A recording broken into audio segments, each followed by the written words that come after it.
Business Spotlight, brought to you by Cross Rhythms and Baba Baboon. I'm Sonya Farrell. This is Business Spotlight in partnership with Cross Rhythms City Radio and Baba Baboon. Joining me in the studio this week, we've got Stuart Elford, who is the Chief Executive of Staffordshire Chambers of Commerce. Hello, Stuart. Hi, Sonya. How are you? I'm good. Thank you for having me in. Very excited. Thank you so much for coming in on You're Business welcome. Spotlight. Now, Stuart, you've recently been appointed as the new Chief Executive of Staffordshire Chambers of Commerce. Yes, I've been here a whole 8 weeks. 8 weeks, wowzers. Has it gone that quick already? Well, it's funny. In some ways, it's gone really quickly. And in other ways, I feel like I've always been here. There you go. Just going to ask you, Stuart, actually, how did you arrive? And, why Staffordshire? Why Staffordshire Chambers of Commerce? So I had been the CEO of Devon Chamber of Commerce, and I did nearly 7 years there. I loved my job, but I felt I'd kind of achieved everything I needed to achieve, and it culminated in a merger with Exeter Chamber, so to properly cover the whole of Devon. I was very proud of what we achieved, grew the membership, changed the membership offer, changed the premises, sorted out the brand, everything.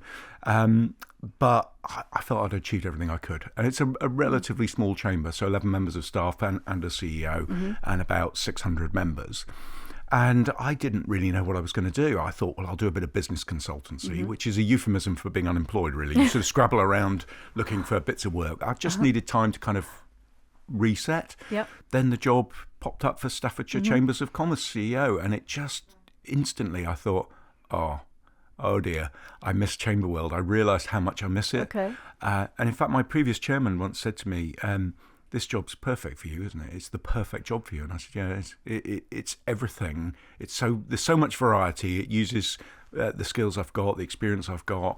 I really love it. I'm passionate about it. And yes, it's a new place, but the job is kind of the same. So here I am. Back again in Chamber World. But I'm just Back in going to Chamber ask World, you, yeah. actually, if you don't mind, when you say Chamber World, what do you mean? What is it that pulled you back into being back in the Chambers of Commerce again? It's really difficult to articulate, but I'll try. I love that it was a role with purpose, that you're doing some good. You see tangible results. Great people, and I'll come back to people. Remind me, Staffordshire people, unbelievable. But it's about supporting business. It's about supporting people. It's like a family. That we talk about the chamber family. You're part of the family. Chamber members look after each other, which I love. I needed the mental stimulation, so it's a big job. Staffordshire Chamber's considerably larger than Devon. We've got 1,150 members. We've got 34 members of staff. It's quite an operation. We do everything from events, membership, obviously, but international trade. We run projects, and I'm very excited about the challenge, and I'm excited about having a team that can deliver what I'd like to do. So I mentioned that in Devon, I felt like I'd achieved everything I could with a chamber of that size, whereas now I've got all sorts of ideas and I've got a team that can actually deliver that. The time when you came in to the chambers here at Staffordshire as well, there was a lot of changes. There was a lot of things going on in the news, whether it was globally, rising costs and everything, which were affecting businesses, no matter what size. Yes. I mean, what are your views on that, and how have you sort of your experiences and what you've seen from businesses in Staffordshire at the moment? Yeah, I mean, business is having a tough time of it. There is no doubt about it. Unprecedented tough time from every angle. We've faced years of disruption, really, because you think, I suppose, starting with pandemic, that was really, really tough for a lot of businesses, and sadly, many failed. And then, of course, we've had a war in Ukraine. Then we've got the war in the Middle East, which is affecting energy prices, which were high anyway. So business on every front has faced difficulties. Costs have been exponentially rising. Employment costs are rising, and we as a chamber are campaigning for government to change the NI contributions that they raised, which has been crippling for business. It really has. And we're apolitical. I don't ever make a political statement. We don't align ourselves with any party. We won't criticise a party. We won't criticise a politician. What we will do is constructively work with politicians on all sides to get policies that are helpful to business. And the NI contributions are not helpful to business. They are stifling employment. And if you stifle employment, you stifle productivity. And if you stifle productivity, you're stifling the economy. So really, we need to so get to a really serious subject. We through British Chambers of Commerce in London are pushing really, really hard to bring employment costs down. And then just going on about that process then, and how you sort of lobby, I suppose, to government and everything.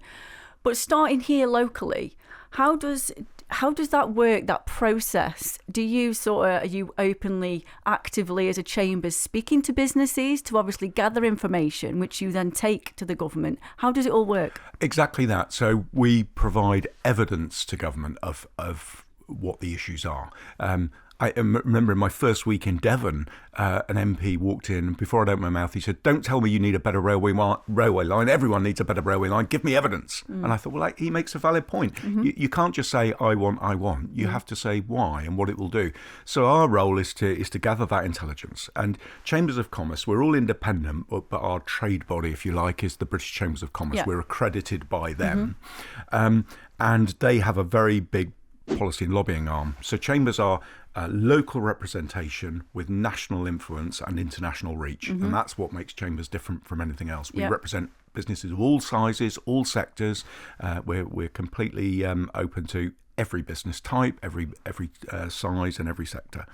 And so we gather that intelligence. We lobby locally to our local MPs, and I have meetings with them regularly, and they're constructive meetings. What I won't do, as I say, is publicly criticise a politician. I think my role is to have relationships whereby you can have a good conversation with no nasty aftertaste, even if it's a difficult conversation. Sure, yeah. And I have politicians who will privately agree where there are issues, but they can't publicly necessarily because it may not be their national political party's view, but they will work with me to try and get those policies changed.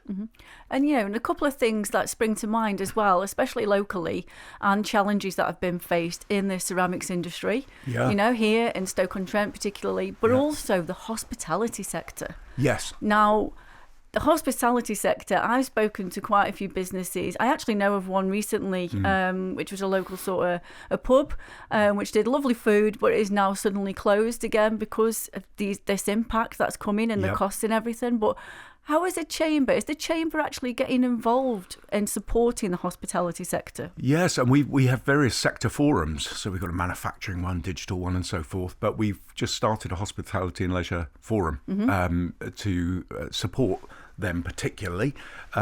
We have programs of support from start-up to growth and scaling, but also if businesses are in trouble, get in contact with us. There's lots we can do to help. We have all sorts of support mechanisms for business. And the leisure hospitality sector have been particularly hard hit. I mean, energy prices going up. It's very expensive heating and lighting a pub. It's very expensive to run a commercial kitchen, which uses a lot of energy. And then, of course, we had the national minimum wage has gone up. And nobody would say people shouldn't earn more money. Of course they should, but it's got to be affordable. And it sadly isn't affordable. And when you put the minimum wage up, it puts all the other wages up in a band. So that's a difficult one. And that's why, I have specifically asked government to tackle the NI contributions issue. I don't think business wants it on every front. Do you know what I mean? We're not asking for everything. My argument with the government has been, if you like, that I think that I was told by a government minister that they won't change the NI. They wouldn't, and I asked why, and they said because it was an election promise, a manifesto promise, that they wouldn't raise corporation tax. And I said, well, I get that, but if the businesses themselves are asking for that, surely you can react to business, because at least corporation tax is a tax on profit. So you've got to make the profit to then be taxed on it. And I don't think many businesses actually mind paying a tax on profit because it's a fair tax. But what business is struggling with is costs before they make a profit. So they're not making a profit because of the cost of NI, because of the cost of all these things. And I know, all politicians will say there is no magic money tree, but it's business that drives the economy. And 98% of businesses are SMEs. And I think sometimes this image of business from a national picture is of big capital, shareholders and sort of trampling on the little guy and just a few fat cats getting rich. That happens. Nobody denies that happens, but it's a very small percentage of business. Most businesses are small, family-run, struggling to make a living, struggling to employ people, struggling to add to the economy, and those are the businesses that I particularly love supporting. Mm-hmm. And then I'm just going to ask you something else now as well, Stuart, because I speak to quite a lot of businesses coming here as well on Business Spotlight and everything. And what's been coming up month after month after month, I'll be totally honest, is skills. Yes. And apprenticeships and recruitment. Yes. Now, what as a chamber there, or from you personally, from your experience as well, can you see any changes or anything where there's any support in which businesses can access this? Whether they're more aware of apprenticeships, why apprenticeships are a benefit. So the Chamber of Commerce runs the Local Skills Improvement Plan. On behalf of the Department for Education. And the Local Skills Improvement Plan is important because what it has done for the first time is take the voice of business and what business needs and ensure that further education responds to that need. Right. So the example we give, so it doesn't offend anyone, is it may be fun and interesting to do a course in underwater basket weaving, for example, and it may be profitable for a college to put that on. But if there are no jobs in underwater basket weaving, why on earth would we do that? And of course, people should feel free to follow whatever vocational and educational route they want. But the education system needs to support the economy, and it needs to support the jobs that are out there. And it's only fair to young people, well, I say young people, any person, that they can get skills where there are actual jobs. So the LSIP, as we call it, the Local Skills Improvement Plan, is a massive intelligence gathering exercise where it takes all that, what are the skills coming up, what the business needs, and then it asks further education and training providers to respond to that, and they have a statutory duty to respond to it, so they have to change their curriculum to respond to the LSIP. So that's a really important thing. We also work very closely with the colleges and training providers who are brilliant. I've got great relationships with them to let them know directly what business wants. For example, business doesn't want to lose people to training for great long periods.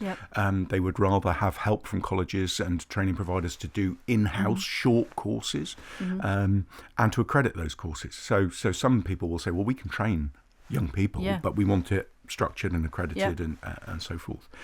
On top of that, I've set a target for my projects team. I've given them a little strap line. I say we should be the bridge between aspiration and opportunity. So we want to make sure that where people have an aspiration to do something, we provide them the opportunity. So we work with business, we work with the college. And some of that is actually even, I think, showing young people what is available. How do people, even some young people don't even know what work looks like, what sort of jobs are available. How can we blame them if they don't know what's out there? And I went to one of our biggest employers, Vodafone, and I went into their, I don't know if you've been in their premises, but oh my goodness, it's stunning. I mean, there's breakout areas and funky furniture and a pool table in the middle of the office. It's just brilliant. And I thought, we need to get young people in it because they would go, I want to work here. It's got all the very latest tech. It's brilliant. And things like that. We need to introduce young people to the workplace, and we need employers to do their bit to welcome young people in. We're also encouraging levy payers to share their levy if they're not using it. To be honest, the levy is it's a very small part of the cost of employing an apprentice, so it's not making as much difference as we'd like. I wish that we could share more and have more of the cost of an apprentice covered. But we're working on that through BCC. But apprenticeships are great. I think more and more young people are realising, firstly, I'm not knocking the university experience. The university experience is fantastic, and for certain people and for certain roles, that's really important. But also, as an apprentice, you're hands-on, you're earning money. It's exciting. There's lots out there. Yeah. That's it, isn't it? And it's about that awareness, like you say. I think, again, we've had businesses in here in plenty. We've had educational establishments, football clubs, you name it. And we've talked about the different opportunities and the different roles that are within an organisation, which, like you say, younger people or other people, they might not be aware that they exist.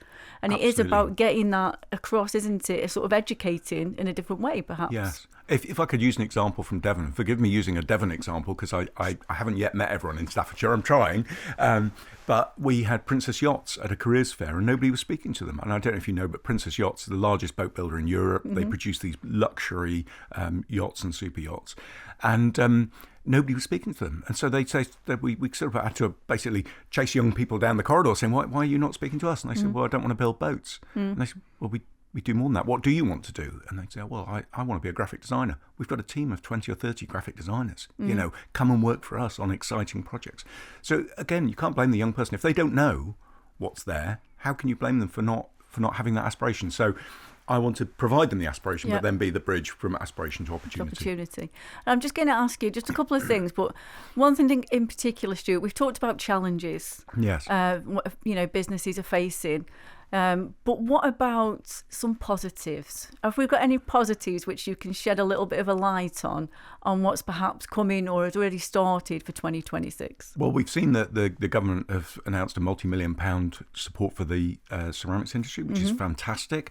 I've just joined the board of the BID here in Stoke, and I'm also sitting on a group that's aiming to get us a UNESCO status as a heritage city. So there's lots of exciting things coming up. And, my experience of travelling around the country, I've got to say, most areas think that their area is terrible. They'll say, but it's just us and we've got all these problems. Yes, they have. But so is every area. But there's also really exciting positives. And I'll tell you one of the positives that I really love, which I sort of touched on earlier, is the people. Yep. You have the friendliest, the best people. I laugh with my friends from down south that you sit in a pub and people come and talk to you now. People actually talk to you. They say hello. It helps that my dog's very cute and people come up to speak to their dog. I think you've met my dog, haven't you? Yeah. But genuinely, you've got enthusiastic people. You've got people that want to make a difference. And I must again mention my team. I've got 34 incredible people who work exceptionally hard to help people. I think you've got a great community. We've Stoke has got its issues. We know that the layout of the 6 towns doesn't help, and that's something we can work on. I'm keen to drive spatial planning, so we think about how we can join these dots up. There are areas of deprivation.